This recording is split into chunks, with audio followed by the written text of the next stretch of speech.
Parliament की वजह से अपने इलाके में अपना इज्जत को बैठते हैं तो फिर इस पार्लियामेंट की कोई हैसियत नहीं है। इसलिए हम कैटेगरिकली ये कहना चाहते हैं कि हुकूमत को कि खुदारा इस कौम पे रहम करे, इस मुल्क पे रहम करे, अपने ईगो से बाहर निकले और जो इस वक्त बलूचिस्तान में हो रहा है इसके लिए संजीदगी के साथ बैठक चाहिए।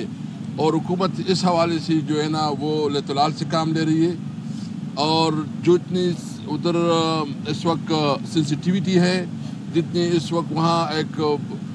सिचुएशन जो है ना मैं समझता हूँ कि ये हमारी दुश्मन इससे फ़ायदा उठा रहे हैं। ज़रूरत इस बात की है कि पाकिस्तान की तमाम मुहब वतन क़ुव्वतें, तमाम स्टेक होल्डर बैठें, सोचें और एक रास्ता मुतय्यन करें। इसलिए आज तो हमने ये तय किया है, इसमें हमने एक कमेटी बनाई है और जो हमारा चेयरमैन है महमूद खान चकरी साहब उसकी सदारत, और बाकी हमने पूरे मुल्क में, रोबसन साहब उसकी शेड्यूल बता देंगे आपके सामने, पूरे मुल्क में हमने ये तय किया है कि हम पूरे मुल्क में अब निकल रहे हैं। हमारे जलसे होंगे,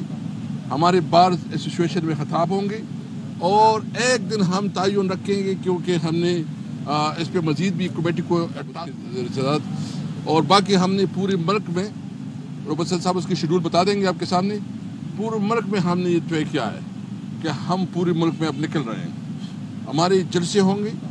हमारे बार एसोसिएशन में खिताब होंगे और एक दिन हम तयन रखेंगे क्योंकि हमने इस पर मज़ीद भी कमेटी को टास्क दिया कि वो कौन सा दिन होना चाहिए जिसमें हम पूरे मुल्क में एहतजाज करेंगे। क्योंकि इस वक्त जो बलूचिस्तान के अलावा जो महंगाई जो बढ़ रही है, जो मायूसी बढ़ रही है, जो मुल्क में लाकानूनियत बढ़ रहा है, जो अमन अमान की सूरत हाल है, ज़रूरत इस बात की है कि आवाम के साथ राबिता किया जाए। बिस्मिल्लाहिर्रहमानिर्रहीम। आज मेरे गरीब खाने पर सारी ये इन्होंने हमारे कायदीन ने और ख़ुसूसन जो है महमूद खान अचकज़ई साहब की चेयरमैनी में सरबराही में जो हमने कमेटी बनाई है तहरीक तहफ़्फ़ुज़ आईन पाकिस्तान के हवाला से, उनके तमाम जो है हमारे पार्टी के जो क़ियादत है वो इकट्ठ हुआ है, इकट्ठा होकर और इस पर और ख़ौज़ किया गया है कि इस बलूचिस्तान के इशू को ख़ुसूसन और अमूमी तौर पर पाकिस्तान के हालात जो हैं और जो एक फिसाइयत इस हुकूमत ने जो है बर्पा कर रखी है, जो लाकानूनियत इस मुल्क पर बर्पा कर दी गई है, जो आइन की धज्जियाँ उड़ाकर जो फॉर्म 47 की पैदावार हुकूमत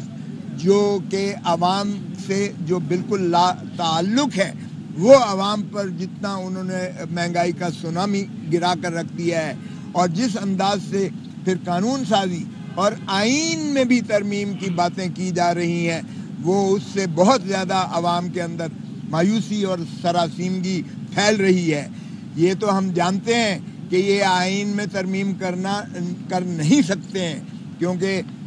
दोनों ऐवानों में अलहदा इनके पास 2/3 अक्सरियत ना तो सेनेट में है 104 में से और ना ही 342 के कौमी असम्बली के हाउस में इनके पास 2/3 है। तो इसलिए ये तो जो है गीदड़ भभकियाँ देना बंद कर दें कि आइन में कोई तरमीम करके किसी की जो है मियाद बढ़ाने जा रहे हैं। वो आपने देख लिया कि जो मुबारक सानी के मुकदमा में जो S chief justice of Pakistan ने जो 3 फैसले किए, कभी ये सुना है कि एक चीफ जस्टिस एक ही केस के 3 फैसले करे? इसका मतलब ये है कि गलत फैसले करने में और उसके बाद जो दबाव किया गया, जो सारी कौम खड़ी हुई, मुस्लिम उम्मा खड़ी हुई और हमारी सियासी क़यादतों ने सारों ने जो किया, और फिर जो हमारे पास आया standing committee of law and justice में जो हमने वहाँ स्पेयर हेड करके 2 बातें की थी। हमने कहा था नंबर 1, इसको वफाकी हुकूमत रीविजिट करने के लिए क्यूरेटिव ज्यूरिसडिक्शन में सुप्रीम कोर्ट में नालिश करे, और दूसरा ये है कि जो है 209 में उन जजों के खिलाफ खुसूसन चीफ जस्टिस ऑफ फसाद की जो है बुनियाद रख कर एक इंतशार पैदा किया مسلم امہ کے ذہنوں میں اور پاکستان کے خصوصاً مسلمانوں کے ذہنوں میں جو پیدا کیا. آئین کی پامالی کی گئی, قانون کی پامالی کی گئی, اور اس میں جو ہے غلط فیصلہ کیا گیا جس کی روح سے ہمارے رسول اللہ صلی اللہ علیہ وسلم کی ختم نبوت کو بھی ہچکا کے ہلا کے رکھ دیا گیا تھا. وہ 22 تاریخ کو جب پورا دن اس پر جو ہے سیر حاصل بحث ہوئی, تو ہمیں 22 کو بھی اس لیے اپنا